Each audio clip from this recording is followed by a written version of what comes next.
He was worried about his future in the long run.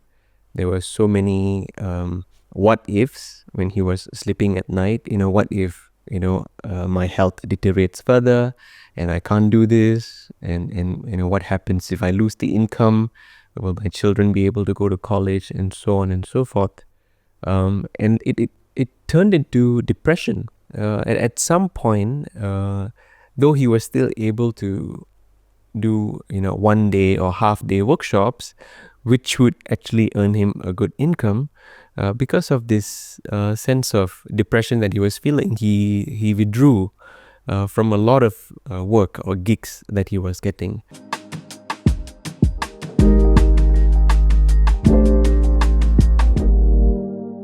Welcome to Be Kind to Your Mind. Today, we're diving into the world of career counselling, a field that is often misunderstood as simply choosing a job, but in reality, it's about much more.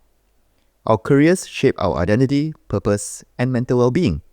And when things don't go well, whether it's confusion, dissatisfaction, or burnout, the impact on mental health can be significant. To help us unpack this, I'm joined by Mr. Naveen, Program Director and Senior Lecturer at Taylor's University, and a registered counsellor. Naveen has worked extensively at the intersection of career development and well-being, and brings both academic and practical insights into how career struggles affect our mental health. In this episode, we talk about what career counselling really involves, the common struggles people face in their work lives, and how we can build a more resilient and purposeful career path. If you've ever felt stuck in the job, uncertain about your direction, or weighed down by career-related stress, this episode is for you. Let's get started. So Emma, welcome to the episode of Be Kind to Your Mind. Thank you for having me here, Alvin. Coming all the way from the other end of the highway. It was quite smooth. Perhaps we could start the episode today with a brief introduction from yourself. Okay. So my day-to-day job, I am a program director in a local university, a private university. And what I mean by doing that is I manage a variety of first-year modules, for example, emotional intelligence and action, and a variety of other life skills modules. I have a team of 8 full-timers and about 11 part-timers that I oversee. And our main duty is to ensure that the first-year module that we deliver is relevant and impactful for students in developing their soft skills, helping them to stand out in the workplace. And I'm aware of this because I used to be part of that as well, developing those soft skills or emotional intelligence, basically getting them prepared in ways that I think are much needed today. And MR, you also helped me to refine my resume as well. So I'm not sure if that's soft skills or hard skills, but I thought that was also a very insightful experience.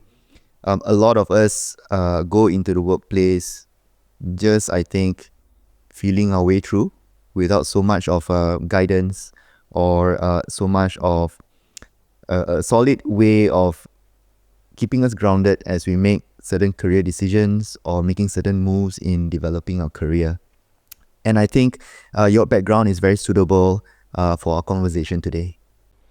Yeah, thanks for bringing it up. I realized that I've been doing a lot of career coaching and counseling without formally attending to it. And often the feedback I've received from good friends that, some of these practical guidance or advice actually helped them to provide a bit of clarity. And then it helped them to, find a closer alignment to the job or the career that they cared about. It has often given me insights to reflect on what I wanted to do myself. And so that's how I came across career counseling. And so while my day-to-day job is a program director and a senior lecturer, on the site I practice counseling with a lot of focus on career counseling. And I think we'll touch about the resume writing, which is often not a part, which is not something that is seen as a career counseling component. Yeah, so I think in the context of career counseling, it's something that's going to be very relevant and important not only for students being at, I think, having to launch into a career or into their productive lives, but also adults who are perhaps in the midst of it. I think we will be talking about some of these things as part of our conversation today. But I think going into career counseling, for most people, when they think about career counseling, they might be thinking about certain maybe personality tests or certain aptitude tests on what job is suitable for me. But I do think that career counseling is much more than that. So perhaps to get the viewers or listeners at home a better idea of how we are defining career counseling as part of the podcast discussion. In your definition or in your worldview, what is career counseling actually? So one of the misconception about career counseling is client thinks they will be getting a one-size-fits-all kind of prescription, or they will be thinking, I will do a test, and then there will be an answer given by the career counselor. At the end of doing a test, they expect the counselor to say, hey, congratulations, you now have to be a lawyer. But that's not the case.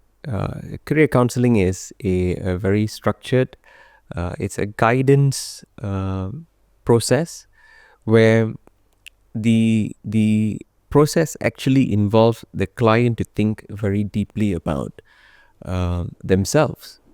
And that involves their values, their strength, their interest in life, and also a variety of other things like their innate talents and skills that they may have developed over the years. And so it's a gradual process, and it really focuses on the client. I sometimes share with my clients, it's like as a career counselor, I put a mirror in front of you, and what you get to see is a true reflection of yourself. And then we have a conversation to co-create a story or a narrative about a career that you can build as you go into your future. Yeah, so that's that in my mind is what career counseling is. It is a process of self-discovery. And I would also think that this process is an ongoing one. It's not something like, oh, I had a few sessions, I decided, and up until retirement, this is pretty much the decision that I will make. I do think then that it's actually an ongoing process of self-discovery and self-development, not something that is like, what you mentioned, I take a test, I'm a lawyer, that's it. It's not a one-time event, as you said. I think that's another misconception. Oftentimes, career counseling is done when students are in university. That's because all universities have a well-established career counseling or career development team.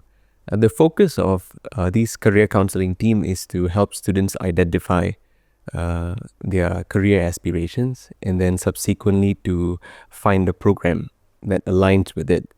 But in reality, career counseling goes beyond the early career development, the early career stages for students.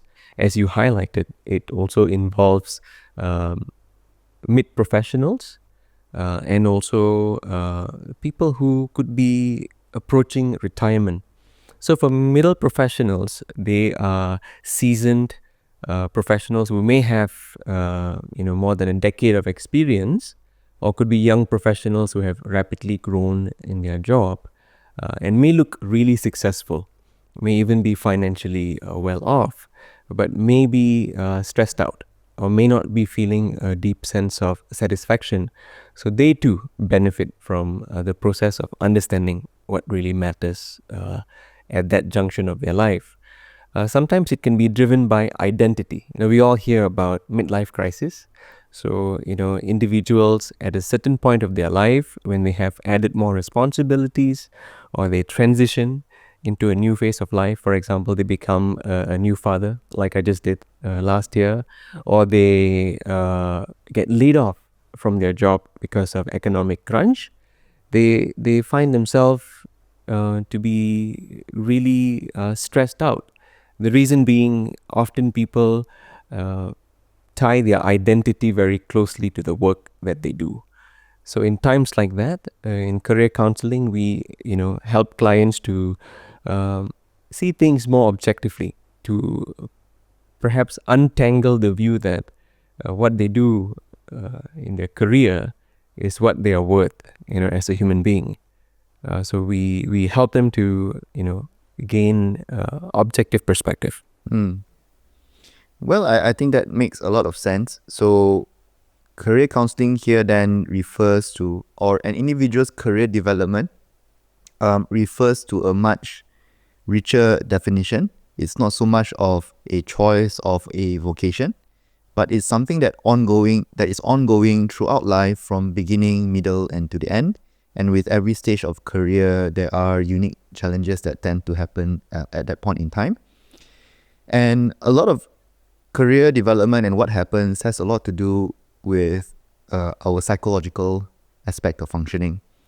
You mentioned about identity, and it makes a lot of sense because we spend about maybe 8 productive hours in a day at work. So that's 1/3 of our lives. It's actually half of our waking lives because another 8 is for sleep. So you only have another 8 to do other things.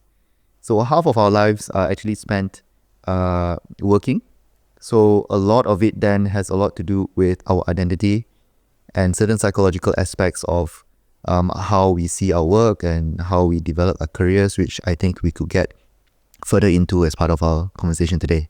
I think you're right. A variety of issues emanate from individuals tying their self-worth to the identity of a career.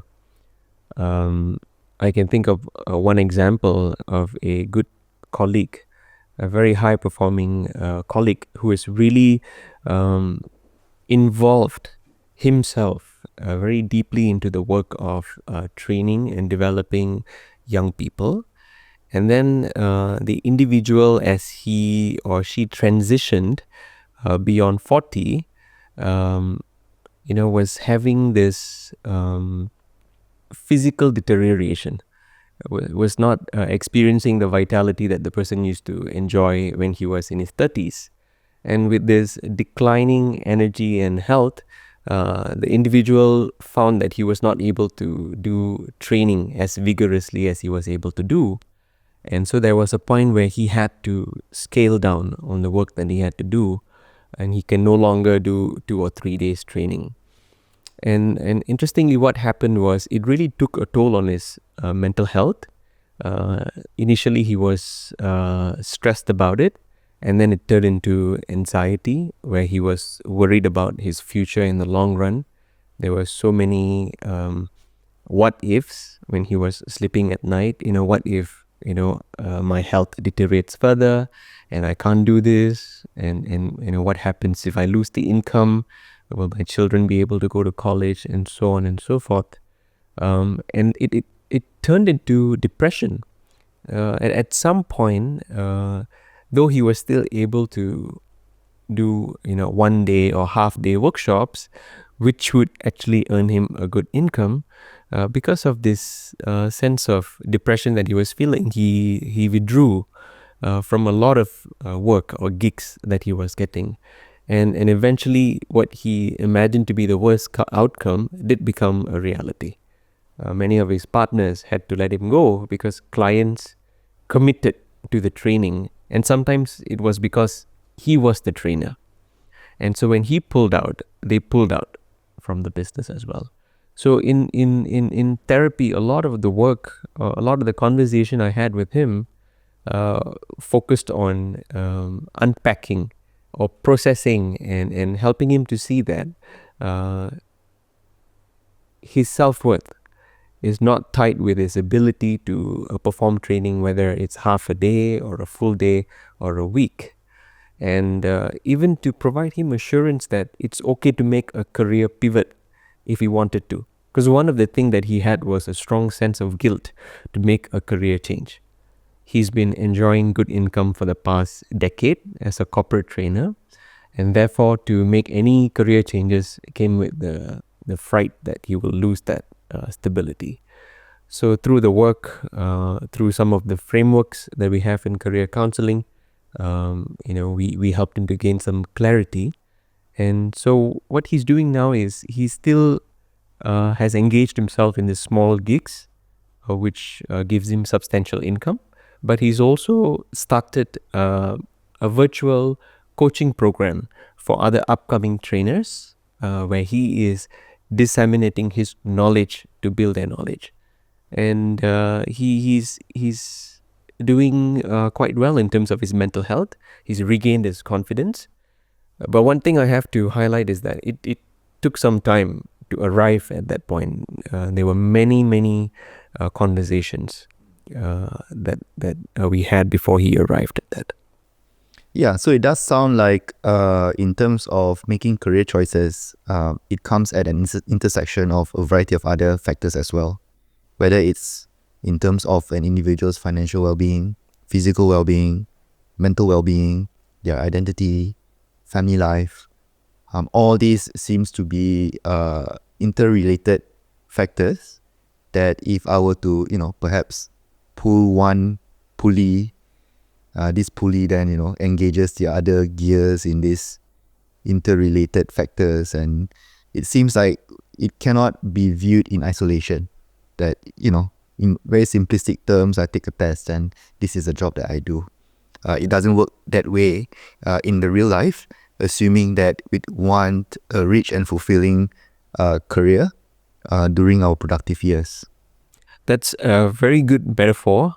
I think when you pull the individual in one domain of their life, it affects their career. So I think this is another thing that clients learn very quickly in the conversation, that there's a great overlap between life and career. In fact, one of the common feedback or comments that I get from clients after a few sessions is, hey, I thought I was going to get an advice, or you were going to tell me what I should be doing.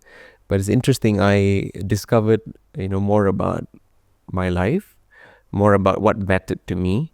And from that, I realized I actually know what I have to do. And one client even said, I've always knew what I had to do, but I just had all this mental barriers. So in the Asian context, there are even more barriers or factors that influence the career decision. You think about in Malaysia, the notion that you have to seek for career stability by going for that, Doctor, lawyer, engineer. the lawyer, yes, it's the DLE, right? Yeah. I call it. It's not. It's still there. But we have spoken about the field of medicine becoming rather saturated and no longer guaranteeing a stable income. We have many young medical graduates who do not get absorbed into KKM. But somehow the impression that if you become a doctor, your career is set is still very strong. And this puts a lot of pressure on students who may have very different passion or interests or skills. So the cultural factor and expectation, parents' expectation, sometimes parents do their own research and they say, for example, right now AI is a very trendy word. It is a booming market, but sometimes parents may not really understand what the field of AI is all about, and what kind of job skills are required for you to function well or thrive in the marketplace. But just because they know AI is trending, they ask their children to do programming or go into IT, and sometimes these children, they have no interest in it, and therefore when they are doing it, there's a lot of resistance, and this too leads to stress and lower academic performance. So if the students realize that they need help and they come for the conversation, then something positive may happen. But oftentimes the guilt of having to live up to their parents' expectation, already being halfway through the degree, and a young person's expectation that when you make a career decision, that's going to shape your entire career. All this can lead to further mental health decline. So again, if we are able to intervene at the right juncture before it gets too stressful, then I think we can help the client gain more clarity and make the necessary changes or pivot. Even if you do a degree in a certain field, that doesn't define your career. You realize very quickly that you're able to transfer your skills and you're still able to build a career from a degree that may not be relevant. Yeah, so I think you are sharing from your experience of meeting students who might struggle with career choices or maybe managing parental expectations. Because if we to speak about university students, they are making a decision much early on without yet having a good understanding of themselves. They might not know what are their likes and dislikes. They might not know where their talents lie because all these are undeveloped skills just yet. I haven't yet had much working experience to really know what kind of skills I'm able to perhaps develop at a much quicker pace than other related skills. And also having to manage more environmental demands, whether it's what society or parents might want them to do. On top of also thinking about what's the real demand of jobs in the marketplace. So you have individual factors, but also environmental and social factors that are at play. And as a student, just going into a degree, that can probably be quite overwhelming or perhaps confusing.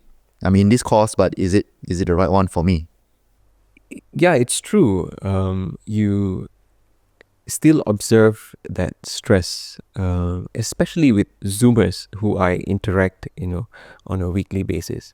There's a tendency of wanting to make a perfect career decision that will then, enable them to have a fulfilling life.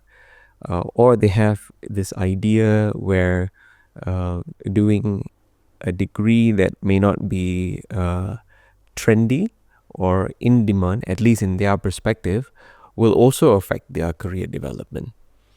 So one of the first things that I do for students, I provide them assurance that usually when they are doing a program and it's offered in a university, there are often data to indicate that that skill set is required in the job market, which otherwise they wouldn't offer it because there is a mismatch. Then the other one is sometimes even these trendy, degrees, for example, like maybe a bachelor's in computer science with focus in AI or data science, while might be really in demand at the time that you're doing it, by the time you graduate, the requirements would have changed. So this is the case for my brother. He was doing chartered accountancy. And the word back then was, you would make a 5-digit if you become a chartered accountant. And by the time he became a fellow in chartered accounting and was building his career, they found a larger part of the accounting can actually be automated through softwares. And what was required then was the ability to use the insights from accounting to make managerial decisions. So then he had to get himself, other certificates to build these skill sets.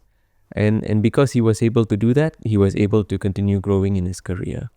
So the truth is, regardless of your degree or the program, there will be an aspect of lifelong learning that will be required. And you're not doomed by your degree. Oftentimes, your degree will help you build a career where you're able to transfer your skills in a variety of interesting ways. I mean, just to share, when I was a banker, I had friends who were from aeronautical engineering. I had friends who were from biomedical sciences. And some of them are still bankers and are doing really, really well. So the job market looks for skills that can be applied. The job market looks for individuals who are willing to learn the skills or the knowledge that is needed to function in the job well. And so that goes beyond university. Yeah, so students have this pressure to make the right choice. And I think that, well, partially it has to do with the tuition fees. Like you're paying X amount of money and thinking that you could get, by the time you're done, a completed product, right? And I think that there is that kind of pressure for them to make the right choice as well. But I think the takeaway here is that it is a continuous process where it's not a fixed decision that was made, and therefore is a lifelong commitment. In terms of career development, it is an ongoing process of understanding the self, understanding how the self could develop, and how that could fit perhaps with what the environment requires of them in order for them to be productive and make full use of their skills and interests. Yeah, I think you articulated it quite well. That is the foundation of career counseling. The concept of career counseling was conceptualized in the 1900s, early 1900s, by the father of career counseling, Frank Parsons, and he wrote about trait factor model, which I think is still a very, very influential and a prominent model in the field of career counseling. So essentially, he highlighted that an individual must go through a 3-step process in discovering their career. And the first one is they need to know themselves. So they need to know what they are good at, what their interests, what their personality traits are, or their tendencies are. So that's a trait component. And then the second part is they must understand the factors that affect the job market. So this is where, the skills that is rapidly evolving, the macro trends that is affecting the job market. And then the third job is to align the understanding of self with the factors of the job market. So often research or studies indicate that when individuals are able to align their interests, their strength, their values to what the job requires or to the mission and the value of the companies, they are more energized, or they're able to sustain themselves in that job or market longer and able to grow rather than doing a job merely to fulfill financial needs. So at the bare minimum, I think a job fulfills the financial needs, and it is more of a survival mechanism, like we make a decision for survival. But at the same time, I think once we move a little bit beyond that, that we can actually use the experience of a job or a career as a means of also getting satisfaction that goes beyond the financial remuneration. Because we spoke about how it's intertwined with an individual's identity. All these are important considerations because, like what I mentioned earlier, half of the time, we are spent working. So it depends on the quality of the time that you're spending there. I would rather very much prefer to spend half of my life enjoying it, or at least feeling fulfilled or feeling accomplished, rather than, I think, feeling like I'm an empty shell, just going ahead in my day-to-day, not really making full use of the experience here. And I think having conversations with a consultant or in career counseling, or maybe having a deeper, I think, thought about what I like out of my career can be a good starting point in order to increase satisfaction in our careers. Some really good points there, I think. Oftentimes the mission of a lot of really involved career counselors are to address some of the problems that you have verbalized really well. So one of it is we spend a majority of our time working as an adult. We may not realize it when you're younger, but as soon as we enter the job market, that becomes a reality. And if you're going to spend a majority of your waking time in doing something that gives you the financial means, perhaps it is much more impactful to align it with your career aspirations, your values, your interests, and whatnot. And that will ensure the happiness and fulfillment. And more research in positive psychology is indicating that if you are happy, if you're fulfilled, if you have that sense of purpose at work, then it helps you to be more productive. So that becomes a positive, upward, self-fulfilling prophecy. But oftentimes the perception is that I need to get a job, that's the right thing to do, and that is to put food on the table. And another thing is the idea of identifying a person's identity is it can be a difficult process. You may want to identify your identity and your values, but sometimes it requires a lot of thinking and reflecting, which can be difficult, especially if you're distracted in a very busy world. So it is okay to start the career journey by doing a work that will provide you the financial means first, and along the way you gather the clues, or you gather the reflection points which will enable you to pivot or make strategic career changes. So that's natural. To have the questions of am I doing am I in the right career? Am I making a big mistake? Is actually very natural. Donald Super is a prominent career psychologist who came with the lifespan or the career life choices theory. And he highlighted that our priorities in terms of career will change because our life priorities will change. So in the beginning, in the early career stages, it's often about building financial stability. But as we grow and as we establish our career, we also look for things like respect, reputation, influence at the workplace. And then as we go further at the stage of maturity, we also grow in our life aspects, right? Perhaps we become parents or grandparents. So we look fulfillment there as well.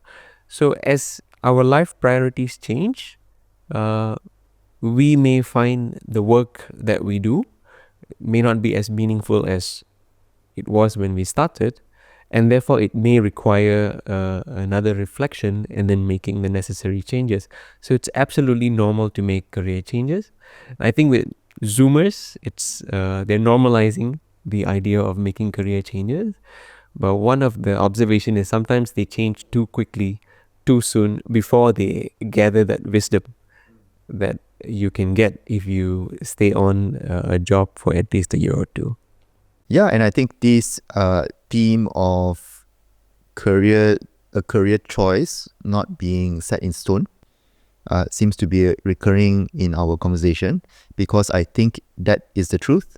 We do not know as students what we're getting ourselves into, and then when we get a little bit better, we got our first job, then we realize, oh, actually, perhaps this is something I like, this is something I dislike, or there's certain skills that are deficient right now, or better in certain things. And then from there, I make the next step, and the next step, and the next step. We learn from our experience. It's not something that we know so far ahead of time. Perhaps a little bit of foresight might be helpful, through some guidance, or maybe having mentors, or having a little bit of insights into the job market, or having some self-awareness as to what we might be good at can be a good starting point.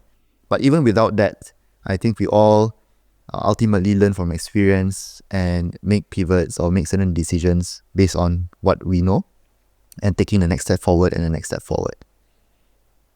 That sounds like, coming from a person who has gone through the process of reflection about their career. So, you're a clinical psychologist, so I think reflection is a strength that you may have.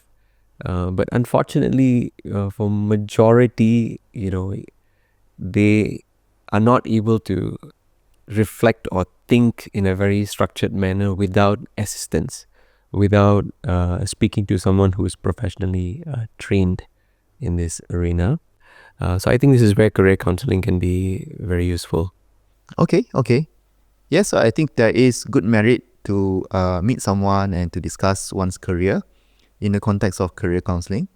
But to the listeners back home, so let's say they are at maybe at a crossroad in their career, or maybe they are students who are thinking about what are they going to study, or maybe they are midway through their studies or midway through their career and feeling, unfulfilled or feeling confused as to what to do next. What would be some advice or certain practical strategies that you think they can apply? That's a good question. There are a variety of tools that's available in career counseling or counseling in general that can help individuals gain clarity. But some of these tools can be really simple questions that you can ask yourself. So one of the things that I often use, with my clients and also with my students is ask them, can you list out 5 of your top values in your life? And that value can be, good health, family, financial stability, honesty, living with purpose.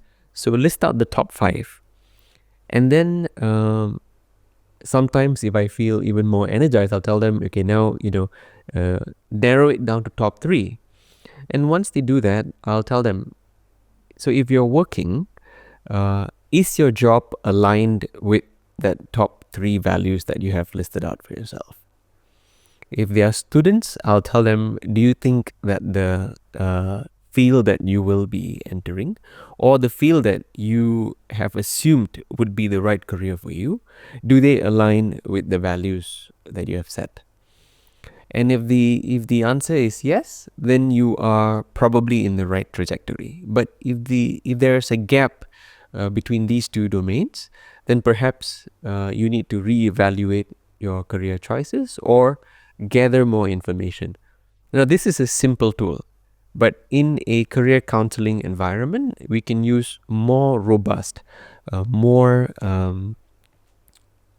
structured tools to help clients gain insight. So, for example, there's a tool called a RIASEC tool, or Holland's Code, we call it. And that tool helps an individual to identify their personality trait that is aligned to the job requirements. So RIASEC is an abbreviation for realistic, investigative, artistic, social, enterprising, and conventional. So each of these is highlighting the tendency of an individual in excelling in a certain kind of a job. So for example, if they are realistic, and these are individuals who like to do very practical hands-on job. If they are artistic, then they like to work with abstract ideas and create something. So once they have done the test and they understand what their top 3 trait is or code is, and then from that, we can explore a variety of career options that they have.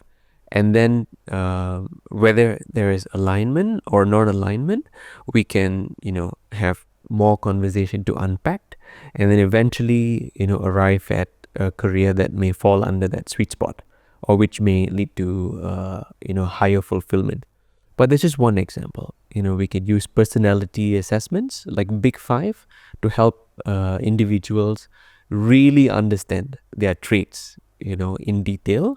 And from that, find industries that may capitalize on their strength. So if a person is very highly extroverted and he is very industrious, then working in a marketing industry or working in a tech industry that requires a rapid change and also requires you to sell may be something that would fit for them. So these tools are available, but it often requires a professional to be able to interpret the results and then to ask further questions to help clients to recognize their interest, their personality traits. And then from this clarity, then we can navigate, or we can develop a personalized career map for these individuals. And this is relevant to students, to mid-career professionals, or even for individuals who have retired and want to get back into the job market, for satisfaction and purpose and whatnot. Yeah, so it does sound like in the context of meeting a counselor or a therapist for the purpose of career development, there are structured methods, structured tools that can be used. But I also hear that it's an ongoing conversation. Like, it's still very process-based. An exploration of the individual and how this individual fits into perhaps a certain kind of job or certain kind of area of interest. It is an ongoing conversation. And what you're saying is that for listeners back home, what they can consider is to really take a good look at what they value out of life. And that can be a good starting point in terms of considering then how can I actually find something to do in terms of a behavior, and hopefully that behavior could earn me an income, but this behavior is aligned with what I think is important to me. So that's, I think, a general sort of compass that people could follow when they start thinking about the next step in their career. That's a good summarization, considering the fact that we highlighted earlier that we will be spending majority of our time as an adult working. And if we can align it with purpose, we can align it with our strength, with our interest, then we increase the likelihood of succeeding, but even more than that, fulfillment. Right? And if you really ask an individual what is true success, and oftentimes it's about being engaged and being fulfilled. Martin Seligman, the father of positive psychology, who came up with the idea of eudaimonia, he's been saying that at times there are individuals who appear very happy and smiley at work, who may be feeling a sense of burnout or disengagement inside. But at the same time, there may be an individual who may not be looking very cheery and happy on the outside, but if they're deeply engaged, deeply involved in the work that they do, and they know that it's adding value, then that individual could be experiencing a lot of well-being. So it does help to take time to reflect, to get some help in the area or the domain of career, which influences all your other aspects of your life. Often, if you're doing well in your career, it spills into your family life, it spills into your relationship, it spills into your other domain of your life, including your health and mental health, as we have spoken earlier. Yeah, so a career can be something that fulfills us. It adds depth and value to our lives.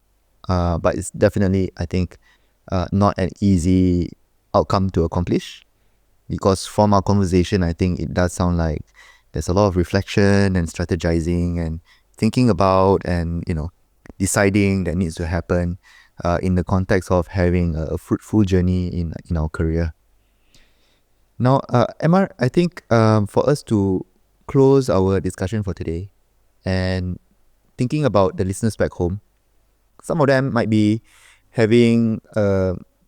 going through a rough spot in their career at this time, feeling overwhelmed or feeling confused, not knowing what to do next.